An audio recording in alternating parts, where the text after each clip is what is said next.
Target prelims 2026 revision with MCQ series में एक बार फिर आपका स्वागत है। आज हम विज्ञान एवं प्रौद्योगिकी खंड से जुड़े हुए प्रश्नों को देखेंगे ताकि आपका रिवीजन बहुत तेजी से और आसानी से हो सके। तो चलिए आज के पहले प्रश्न को देखते हैं। आज का हमारा पहला प्रश्न है, एकीकृत वायु रक्षा हथियार प्रणाली यानी integrated air defence weapon system के संदर्भ में निम्नलिखित कथनों पर विचार कीजिए। यहां पर 4 कथन दिए गए हैं आपके सामने। पहला कथन है, मिसाइलों तथा लेजर आधारित हथियारों का एकीकरण करने वाली यह एक बहुस्तरीय वायु रक्षा प्रणाली है। दूसरा आपके सामने कथन है, इसमें quick response surface to air missile, very short range air defence system तथा उच्च शक्ति लेजर आधारित निर्देशित यानी डायरेक्टेड एनर्जी हथियार शामिल हैं, एनर्जी वेपन्स शामिल हैं। तीसरा आपके सामने एक कथन है, quick response surface to air missile को मुख्य रूप से शत्रु के हवाई खतरों से मूविंग आर्म्ड कॉलम की सुरक्षा हेतु डिजाइन किया गया है। और चौथा आपके सामने ऑप्शन है, संपूर्ण integrated air defence weapon system का नियंत्रण एक विकेंद्रीकृत यानी डिसेंट्रलाइज्ड कमांड संरचना के माध्यम से होता है। उपर्युक्त कथनों में से कौन से सही हैं? आपके सामने ऑप्शंस क्या है? केवल 1, 2 और 3, केवल 1 और 4, केवल 2 और 3 या 1, 2, 3 और 4 यानी सभी। अगर आप integrated air defence weapon system की बात करेंगे तो ये एक बहुस्तरीय, एक मल्टी लेयर्ड वायु सुरक्षा प्रणाली है। इसमें न केवल दूर से आने वाले हमलों को ट्रैक किया जा सकता है, उनको ट्रैक करके नष्ट किया जा सकता है, बल्कि मध्यम दूरी के हमलों और बहुत नजदीक आ जाने वाले जैसे ड्रोन और हेलीकॉप्टर्स को भी ट्रैक करके नष्ट किया जा सकता है। तो एक मल्टी लेयर्ड वायु रक्षा प्रणाली है जिसमें लेजर हथियारों का भी इस्तेमाल किया जाता है और मिसाइलों का भी इस्तेमाल किया जा सकता है। जैसे मिसाइलों में आप देख सकते हैं कि quick response surface to air missile का प्रयोग होता है, जो कि मुख्य रूप से जो आपके टैंक हैं, जो चलायमान व्हीकल्स हैं, जो आपका टैंक है या आपके बख्तरबंद गाड़ियां हैं, वो एक स्थान से दूसरे स्थान पर जाती हैं तो उनको चलती हुई स्थिति में, मूविंग स्थिति में उनको सुरक्षा प्रदान कर सकता है, आने वाली मिसाइलों को ट्रैक कर सकता है, उन पर हमला करने में सक्षम है। इस प्रकार से आपका तीसरा कथन भी सही हो जाता है। Very short range air defence system का भी इसमें इस्तेमाल होता है और साथ ही उच्च शक्ति के जो लेजर आधारित डायरेक्टेड एनर्जी वेपन्स हैं उसका भी इसमें इस्तेमाल होता है। लेकिन इसके अंतर्गत एक विकेंद्रीकृत कमांड संरचना का इस्तेमाल नहीं होता, बल्कि एक सेंट्रलाइज्ड जो कमांड स्ट्रक्चर है उसका इस्तेमाल होता है, जो कि डीआरडीओ हैदराबाद के द्वारा विकसित किया गया है। इस प्रकार से कथन चौथा गलत हो जाता है। 1, 2 और 3 बिल्कुल सही है, यानी ऑप्शन ए सही है। इसके बारे में कुछ और बेसिक तथ्य यहां पर आपको दिए गए हैं और आप इसका एक स्क्रीनशॉट ले सकते हैं और स्क्रीनशॉट लेकर के इसको पढ़ सकते हैं। आप देखेंगे कि इसके संबंध में जो प्रथम उड़ान परीक्षण है वो सफलतापूर्वक पूरे किए गए थे ओडिशा तट पर। तो इसके संबंध में जो बेसिक जानकारी है वो यहां पर भी आपको दी गई है। 3 मुख्य घटक हैं, यानी जो quick response surface to air missile है, जो very short range air defence system है और साथ ही जो लेजर आधारित डायरेक्टेड एनर्जी वेपन है, उनके बारे में भी चीजें दी गई हैं। किस प्रकार से quick response surface to air missile सुरक्षा प्रदान करता है गतिमान बख्तरबंद गाड़ियों को, स्तंभों को। साथ ही इसका जो संचालन तंत्र है वो एक केंद्रीकृत कमान और नियंत्रण केंद्र के माध्यम से किया जाता है, जिसको हैदराबाद की डीआरडीओ प्रयोगशालाओं द्वारा विकसित किया गया है। अगले प्रश्न को देखते हैं। आज का हमारा अगला प्रश्न क्या है? निम्नलिखित कथनों पर विचार कीजिए। निम्नलिखित पर विचार कीजिए, कथन नहीं है, यहां पर कुछ चीजें दी गई हैं, आपको इन पर विचार करना है। पहला क्या दिया है? कृषि एवं जलीय कृषि, तेल एवं गैस निष्कर्षण, अपशिष्ट उपचार और त्वचा देखभाल। उपर्युक्त क्षेत्रों में से कितनों में नैनो बबल प्रौद्योगिकी का उपयोग किया जा सकता है? आपके सामने ऑप्शंस क्या हैं, यहां कितने बताने हैं, यानी संख्या बतानी है कि किस में प्रयोग किया जा सकता है। अगर आपको संख्या बतानी है तो ऑप्शन आपके सामने होंगे, केवल 1, केवल 2, केवल 3 या सभी 4। यहां आपको जो नैनो बबल प्रौद्योगिकी है इसके बारे में ठीक से जानना चाहिए।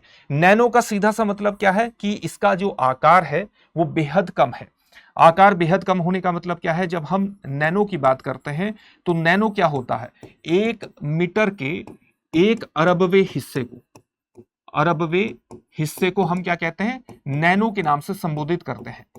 तो जो नैनो बबल है उसका आकार लगभग 200 नैनोमीटर के बराबर होता है। यह भी अपने आप में एक बहुत ही छोटे आकार को प्रदर्शित करता है। और ये किसके बबल होते हैं? ये वस्तुतः गैस के बबल होते हैं। और जब गैस के बबल इतने छोटे स्तर पर होते हैं तो आप इनका प्रयोग कई जगहों पर कर सकते हैं। एक तो इनकी पानी में अपने आप को लगातार बनाए रखने की क्षमता होती है, और उसका एक बहुत बड़ा कारण यह होता है कि ब्राउनियन मोशन, हम उसको जानते हैं ब्राउनियन मोशन।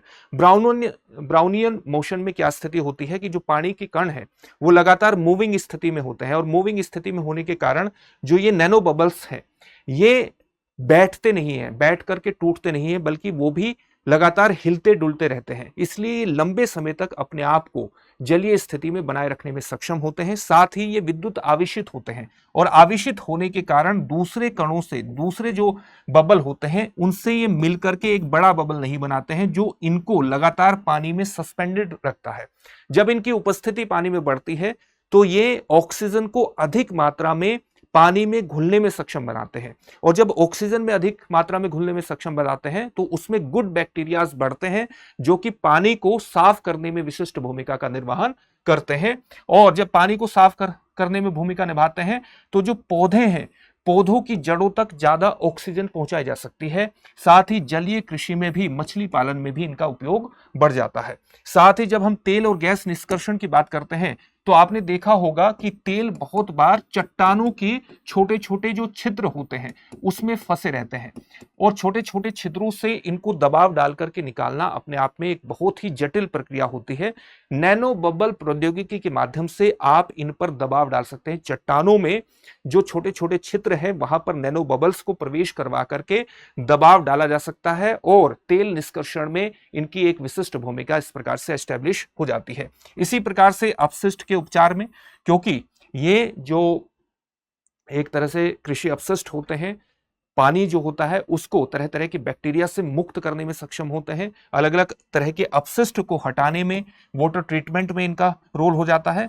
इनके माध्यम से अगर कोई उत्पाद बनाया जाता है तो त्वचा की ताकत बढ़ जाती है उसको अवशोषित करने की, और जब अवशोषित करने की ताकत बढ़ जाती है तो इसमें त्वचा देखभाल के अंतर्गत और बालों की देखभाल के अंतर्गत भी उस तरह के उत्पादों की जो कि नैनो बबल प्रौद्योगिकी का इस्तेमाल करके बनाए गए हैं उनकी जो क्षमता है वो बढ़ जाती है। यानी आप सभी में नैनो बबल प्रौद्योगिकी का प्रयोग कर सकते हैं। ऑप्शन डी इसमें बिल्कुल सही हो जाएगा, और ऑप्शन डी सही हो जाएगा तो यही चीजें यहां पर आपके सामने लिखी गई हैं। इसका भी आप एक चित्र ले सकते हैं, और चित्र लेकर के आप इसको पढ़ सकते हैं। मुख्य चीजें आपको सारी बता दी गई हैं। आप इसका एक चित्र ले लीजिए, स्क्रीनशॉट ले लीजिए।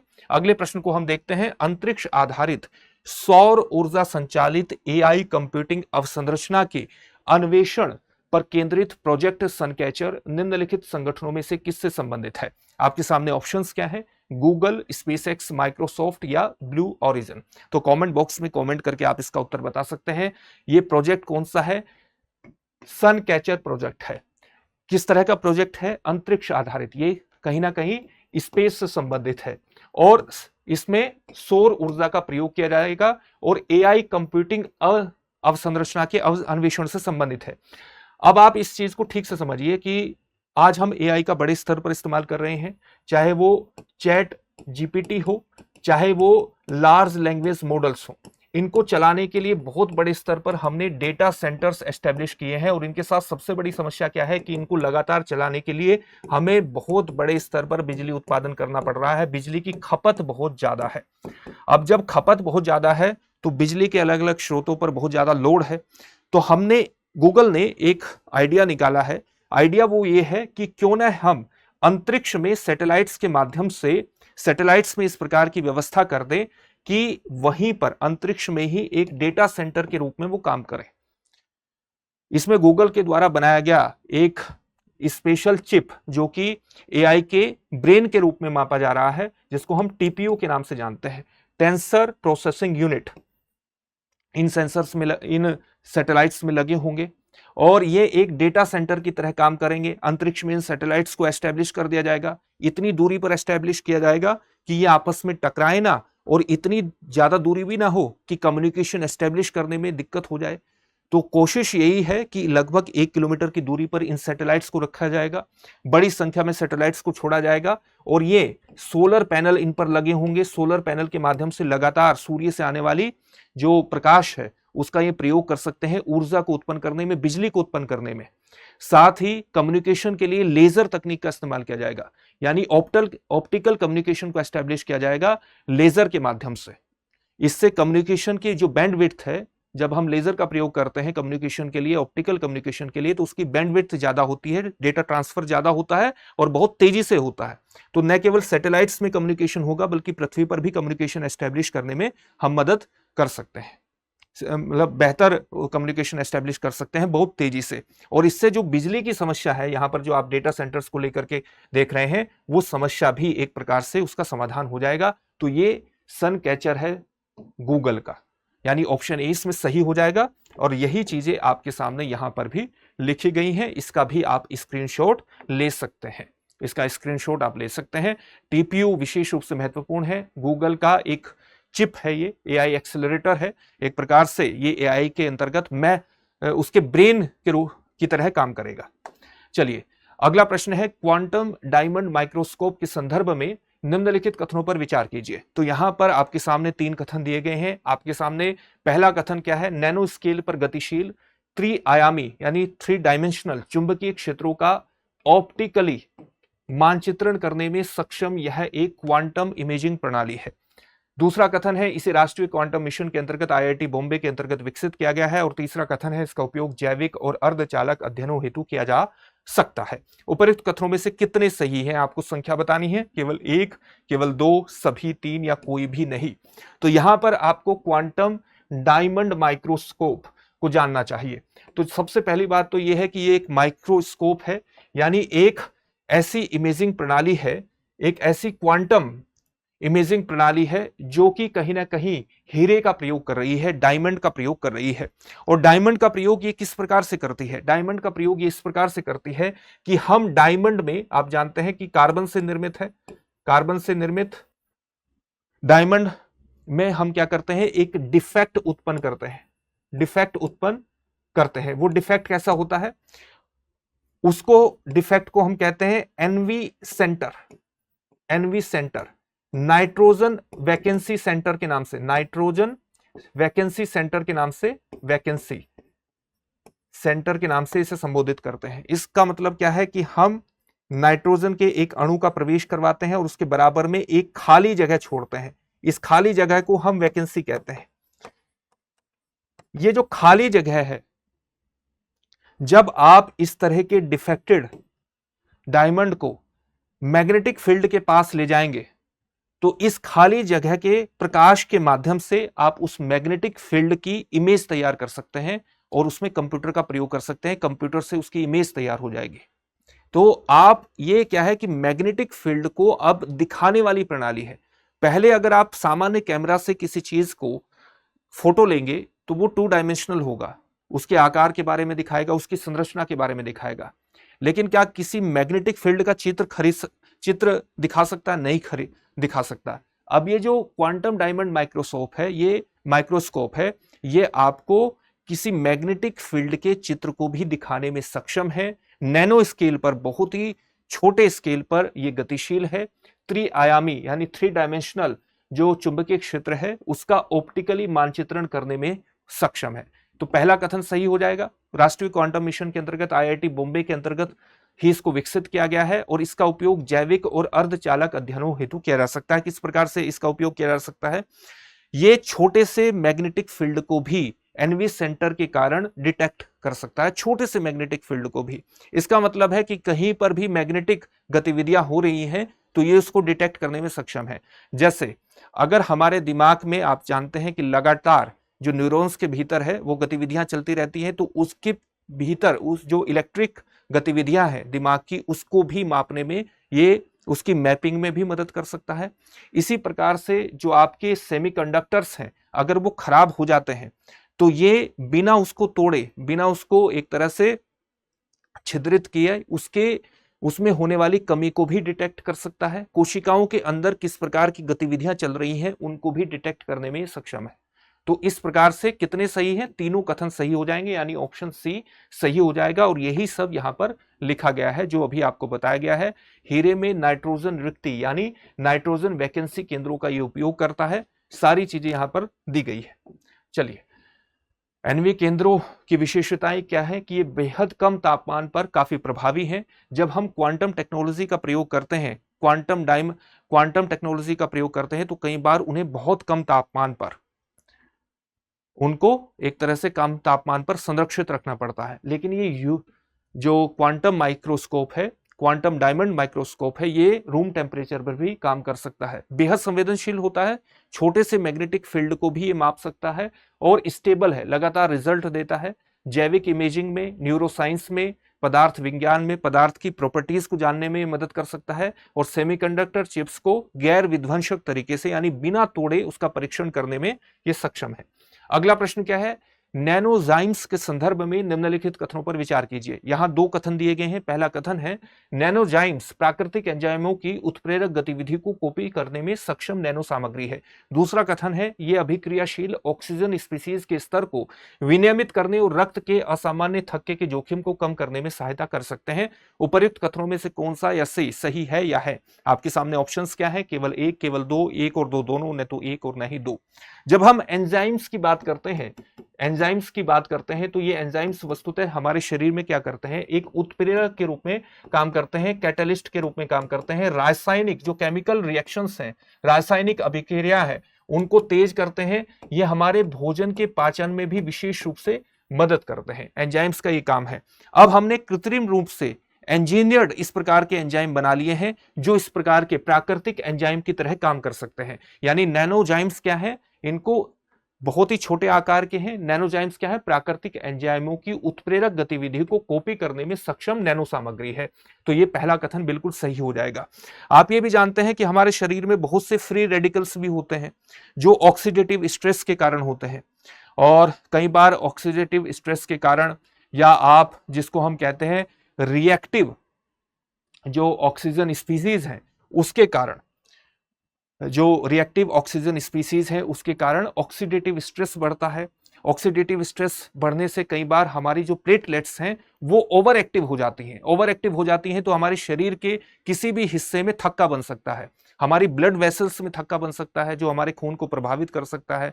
हमारे दिमाग के में थक्का बन सकता है। तो इस तरह की स्थिति को रोकने में अगर हम बेहतर एंजाइम का निर्माण कर दें कृत्रिम रूप से, जो उस तरह की स्थिति बनने ही न दे, थक्के जैसी स्थितियों को उत्पन्न ही न करे, यानी जो कि रिएक्टिव ऑक्सीजन स्पीसीज के स्तर को विनियमित करने में सक्षम हो, तो ये रक्त के असामान्य थक्के के जोखिम को स्वाभाविक रूप से कम कर देगा। अगर हम कृत्रिम रूप से इस प्रकार के एंजाइम बनाने में सक्षम हो जाते हैं जो कि ऑक्सीडेटिव स्ट्रेस को उत्पन्न ही नहीं होने देते हैं, हमारी प्लेटलेट्स की गतिविधियों में किसी प्रकार की अनियमितता पैदा ही नहीं होने देते हैं, इस तरह के एंजाइम्स हम बना सकते हैं। और इसके कारण ये पूरा ऑप्शन सी यहां पर सही हो जाएंगे। दोनों कथन सही दिए गए हैं और यही सारी चीजें यहां पर आपके सामने लिखी गई हैं। इसका भी आप चित्र ले सकते हैं।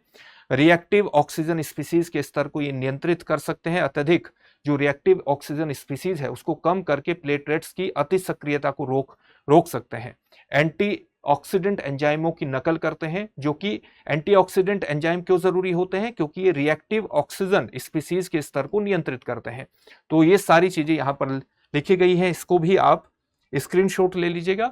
एक विशेष सामग्री के तौर पर आप एक जो नैनोजाइम्स है उसका उदाहरण देख सकते हैं। एक नैनोजाइम्स है गोलाकार वैनेडियम पेंटॉक्साइड नैनोजाइम्स। ये सर्वाधिक प्रभावी पाए गए हैं क्योंकि ये किस एंजाइम की गतिविधि को कॉपी करते हैं? ग्लूटाथियोन पेरोक्सीडेज की गतिविधि को कॉपी कर लेते हैं। और ये क्या है? ग्लूटाथियोन पेरोक्सीडेज क्या है? एक प्राकृतिक एंटीऑक्सीडेंट एंजाइम है जो कि ऑक्सीडेटिव स्ट्रेस को स्वाभाविक रूप से कम करता है। आप देखिए कि आपने अगर इस प्रकार के एंजाइम को निर्मित कर लिया है जो प्राकृतिक एंजाइम की तरह ही प्रभाव डाल सकते हैं, उसको कॉपी कर सकते हैं, तो जाहिर सी बात है आप ऐसे एंजाइम उत्पन्न कर सकते हैं जो कि ऑक्सीडेटिव स्ट्रेस को कम करते हैं, आपकी प्लेटलेट्स की गतिविधि को इस प्रकार से विनियमित कर देते हैं कि वो ओवर एक्टिव होती ही नहीं है, यानी खून का थक्का जमेगा ही नहीं, न तो आपके ब्लड वेसल्स में और न ही आपके दिमाग में।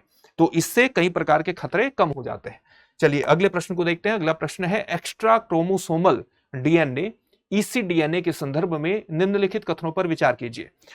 तो एक्स्ट्रा क्रोमोसोमल डीएनए केंद्रक में विद्यमान लघु वृत्ताकार डीएनए खंड होते हैं। दूसरा आपके सामने कथन है एक्स्ट्रा क्रोमोसोमल डीएनए गुणसूत्र विखंडन या डीएनए रेप्लिकेशन के दौरान त्रुटियों के कारण बन सकते हैं। और तीसरा कथन है एक्स्ट्रा क्रोमोसोमल डीएनए में प्राय कैंसर कारक जीन होते हैं और ये ट्यूमर वृद्धि एवं ड्रग रेजिस्टेंस को समर्थन देते हैं। उपर्युक्त कथनों में से कितने सही हैं? आपके सामने ऑप्शंस हैं, केवल एक, केवल दो, सभी तीन या कोई भी नहीं।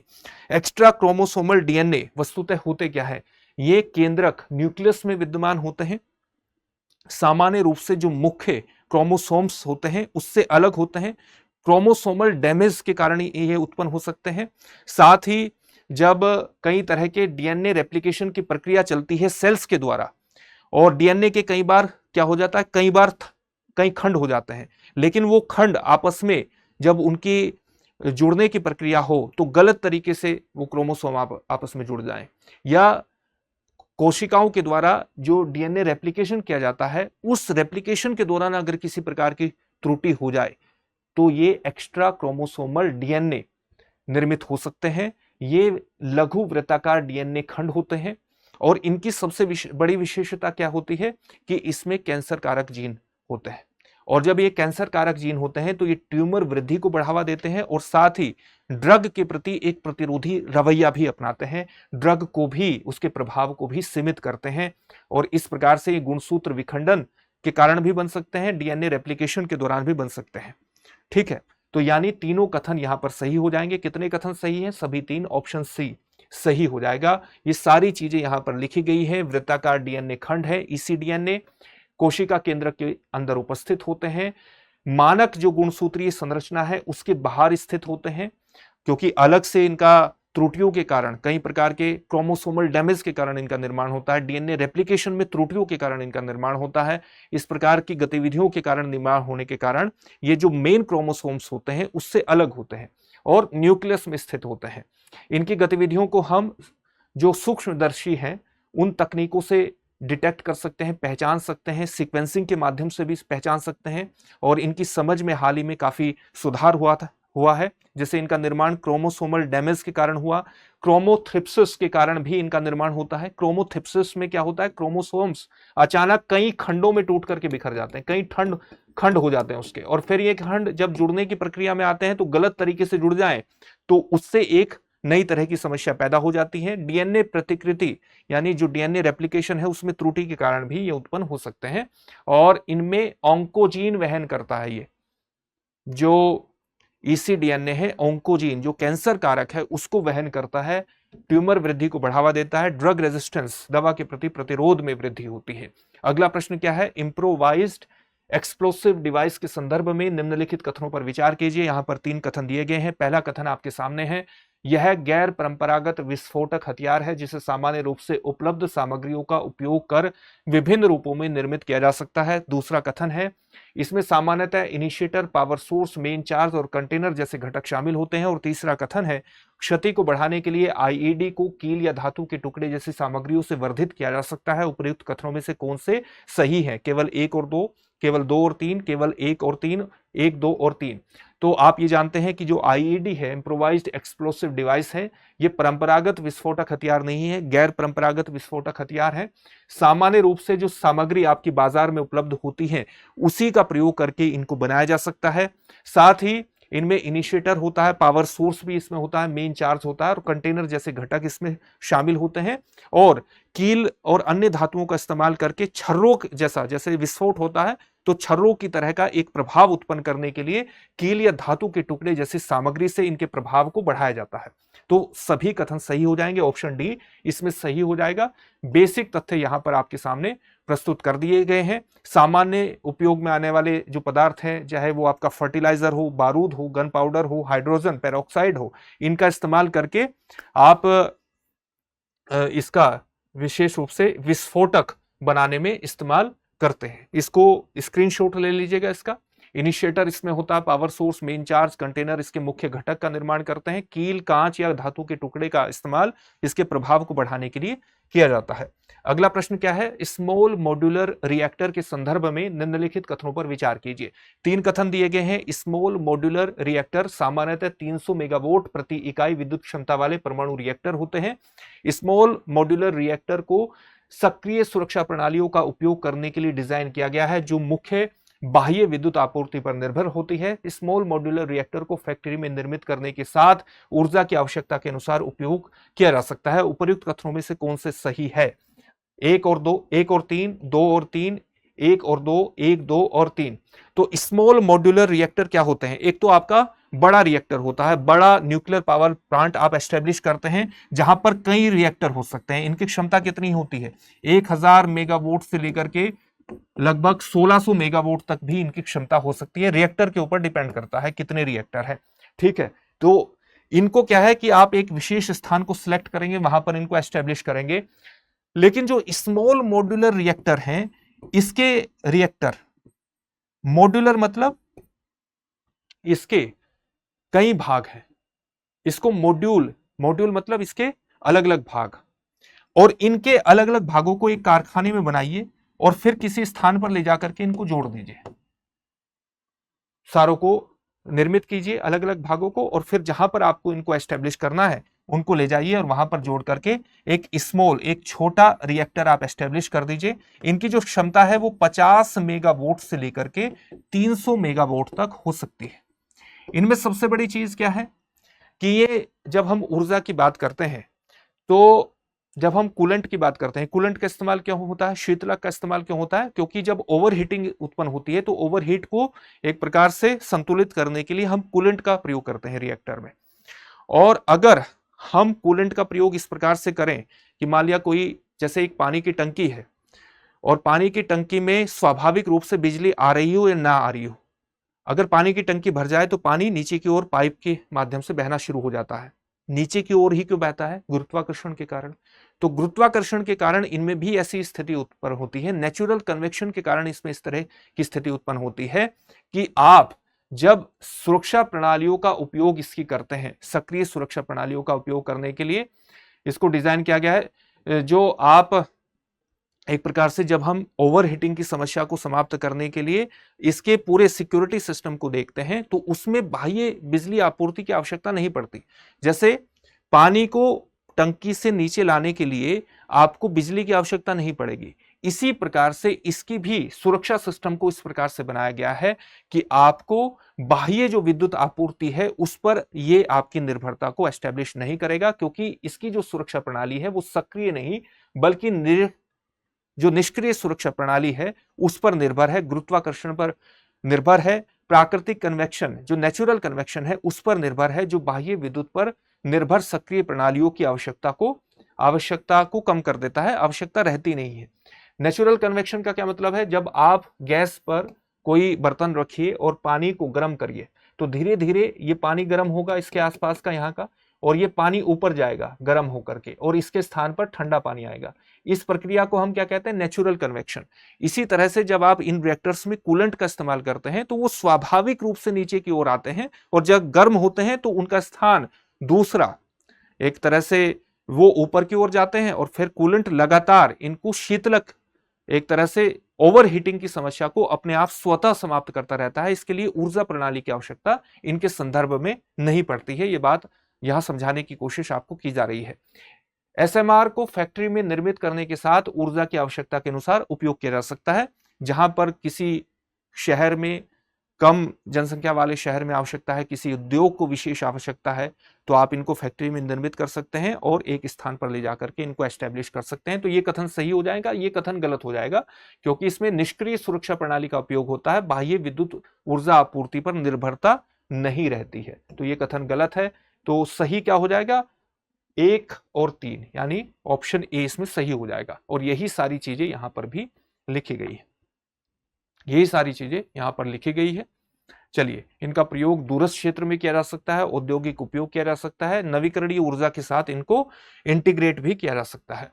अगला प्रश्न क्या है, विक्रम वन प्रक्षेपण यान के संदर्भ में निम्नलिखित कथनों पर विचार कीजिए। यहां पहला कथन आपके सामने दिया गया है कि इसे निजी भारतीय अंतरिक्ष स्टार्टअप स्काई रूट एरोस्पेस द्वारा विकसित किया गया है। दूसरा कथन है, यह 4 चरणीय कक्षीय प्रक्षेपण यान है जिसे लघु उपग्रहों के लिए त्वरित एवं लागत प्रभावी प्रक्षेपण सुविधा प्रदान करने हेतु डिजाइन किया गया है। और तीसरा कथन है, इस रॉकेट में भार तथा निर्माण समय को कम करने के क्रम में 3D प्रिंटेड इंजन सम्मिलित है। उपर्युक्त कथनों में से कौन से सही हैं? आपके सामने ऑप्शंस क्या हैं? केवल 1 और 2, केवल 2 और 3, केवल 1 और 3, 1, 2 और 3। तो कमेंट बॉक्स में कमेंट करके आप इसका उत्तर बता सकते हैं। विक्रम वन प्रक्षेपण यान, तो ये एक प्रक्षेपण यान है, एक ऐसा रॉकेट इंजन है जो उपग्रहों को अंतरिक्ष में ले जाने में सक्षम है।